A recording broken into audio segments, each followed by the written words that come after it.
Good morning, students. Welcome to your English class. Today we will continue our chapter Bond of Love. We all missed him greatly, but in a sense we were relieved. My wife was inconsolable. She wept and fretted. For the first few days she would not eat a thing. Then she wrote a number of letters to the curator. How was Baba? Back come the replies, well, but fretting. He refused food too. तो सारे जो घर के सारे लोग थे वो काफ़ी ब्रूनो को मिस कर रहे थे, पर वो थोड़े खुश भी थे, रिलीव्ड भी थे, क्योंकि वो इतना बड़ा हो गया था, उसे संभाल नहीं पा रहे थे। वो तो चला गया तो एक तरीके से उनको लगा कि ठीक है, ज़ू में बेटर रहेगा। पर जो वाइफ थी, राइटर की वाइफ, वो हमेशा परेशान रहती थी। वो अभी भी उसे याद कर रही थी और रोती रहती थी, और मतलब जैसे होता है अपसेट रहती थी पूरे time. First few days she would not eat anything, मतलब कुछ दिन तो उसने खाना ढंग से खाया नहीं। फिर उसने लेटर लिखना शुरू किया क्यूरेटर को कि बाबा कैसे हैं, और वहाँ से लेटर आता था कि ठीक है, पर वो भी उदास रहता है और खाना खाने से मना कर देता है। After that friends visiting Mysore were back to make a point to going to zoo and see how Baba was getting along. उसके बाद जो भी फ्रेंड मैसूर जाता था उनसे कहते थे कि ज़ू जाके देखो कि बाबा कैसा है, कि सबसे मिल रहा है कि नहीं मिल रहा है। दे reported that he was well but looked very thin and sad. वो कहते वो ठीक है बट पतला और उदास लग रहा है। All the keepers at the zoo sad he was fretting. सारे जो जू कीपर है, जू में जो काम करने वाले लोग होते हैं, वो कह रहे थे कि वो खुश नहीं है। For 3 months I manage to restrain my wife from visiting Mysore. मैंने 3 महीने तक अपनी वाइफ को रोक के रखा कि वो मैसूर ना जाए। Then she said one day, I must see Baba, either you take me by car or I will go myself by bus or train. So I took her by car. तो फिर उसके बाद एक दिन उसकी वाइफ ने कहा कि मुझे बाबा को देखना है, या तो तुम मुझे कार में ले चलो या मैं बस या ट्रेन पकड़ के चली जाऊँगी। तो राइटर उसे कार में बिठा के ले गया। Friends has conjectured that the bear would not recognise her. जो फ्रेंड्स थे उन्होंने कहा कि मेरे हिसाब से जो भालू है वो अब आपको नहीं पहचानेगा। I had thought so too, मैंने भी यही सोचा। But while she was yet some yard from the cage Baba saw her and recognise her. पर जब वो थोड़ी दूर थी केज से, तभी बाबा ने उसे पहचान लिया। ही हॉल्ड विथ हैप्पीनेस, वो खुशी से चिल्लाने लगा। She ran up to him, patted him through the bars and he stood on his head in delight। उसने वहाँ उसकी वाइफ गई, उसने जाके पिंजरे के अंदर हाथ डाल के उसके जैसे होता है ना कि सहलाया, सर सहलाया उसका, और वो भी खुशी से वहाँ पे खड़ा हो गया। For the next 3 hours she would not leave that cage. कुछ 3 घंटे तक वो वहीं बैठी रही केज के पास। She gave him tea, lemonade, cake, ice cream and what not. उसने उसे चाय, लेमनेड, नींबू पानी, केक, आइसक्रीम और बहुत कुछ खाने को दिया। Then closing time came and we had to leave. फिर बंद होने का टाइम हो गया जू का और हमें जाना था। My wife cried bitterly, Baba cried bitterly. मेरी वाइफ बुरी तरह रोने लगी और बाबा भी बुरी तरह रोने लग गया। Even the harden curator and the keepers fail depress. जो क्यूरेटर था, जो इंचार्ज था जू का, और जो कीपर्स थे वो भी उदास हो गए। As for me I had reconciled myself to know what I know was going to happen next। और मेरे लिए मुझे ऑलरेडी आइडिया था कि अब अगली चीज़ क्या होने वाली है। ओ please sir, she asked the curator, may I have my Baba back. तो उसकी वाइफ ने कहा कि क्यूरेटर सर, क्या मैं बाबा को वापस ले जा सकती हूँ। Hesitantly he answered, madam he belongs to the zoo and is government property now. तो कहते कि मैम ये जू का है और अब ये गवर्नमेंट प्रॉपर्टी है। I can not give away government property. कहते हैं गवर्नमेंट की प्रॉपर्टी आपको नहीं दे सकता। But if my boss the superintendent Bangalore agree, certainly you may have him back. उसने कहा कि जो बेंगलोर में हमारा इंचार्ज है, हमारा जो बॉस है, अगर आप उनसे बात करो और वो मान जाते हैं तो आप ज़रूर इसे ले जा सकते हो।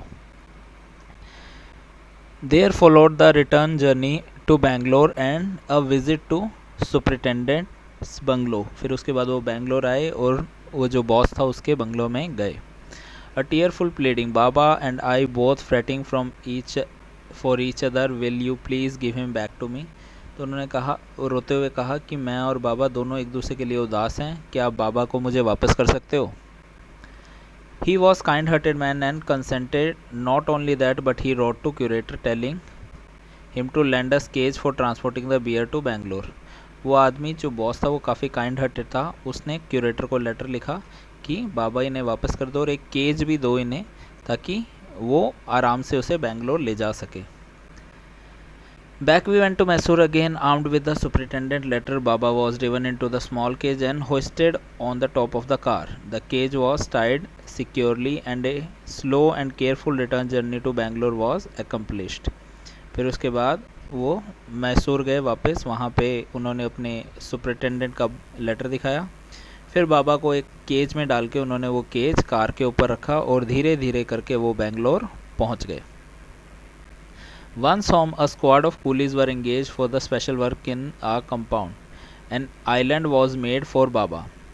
जैसे ही वो घर पहुँचे उन्होंने काफ़ी सारे कूलियों को काम पे लगा दिया. कूली आपको पता है जो सामान उठाते हैं, काम पे लगा दिया. उन्होंने घर के बाहर एक आइलैंड बनाया. आइलैंड आपको पता है ना क्या होता है? एक ज़मीन होती है जो चारों तरफ पानी से घिरी होती है. उन्होंने एक छोटा सा आइलैंड बनाया, मतलब एक छोटा सा स्पेस बनाया और उसके चारों ओर गड्ढे खोद के उसमें पानी भर दिया. It was 20 feet long and 15 feet wide. उसकी लेंथ बता रखी है, वो 20 फीट लंबा था और 15 feet wide. And was surrounded by dry pit, और सूखे हुए गड्ढे से भरा हुआ था, मतलब वहाँ कुछ नहीं था. और मोट 6 feet wide and 7 feet deep. और वो जो मोट था, वो जो गड्ढा उन्होंने खोदा था चारों ओर, वो कितना 6 फीट चौड़ा था और 7 फीट गहरा था.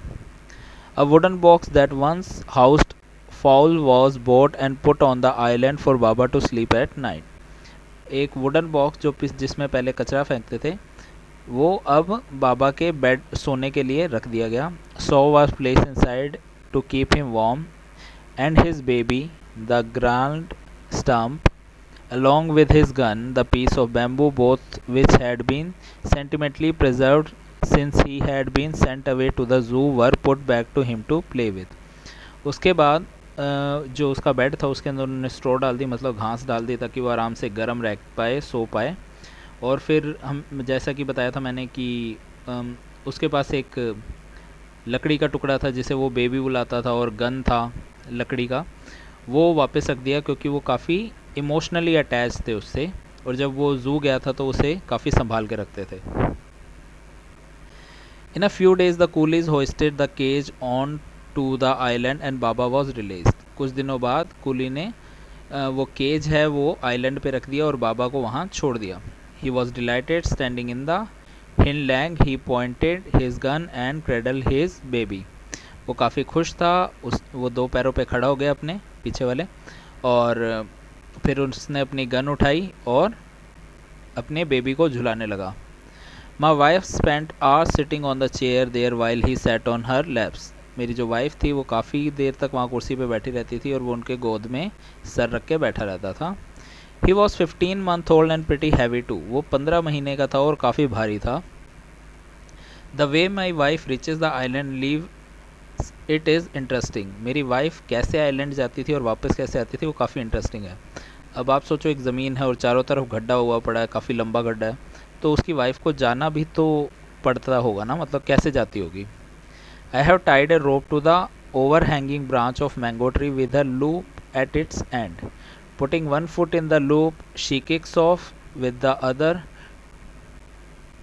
to bridge the 6-foot gap that constitute the width of surrounding pit.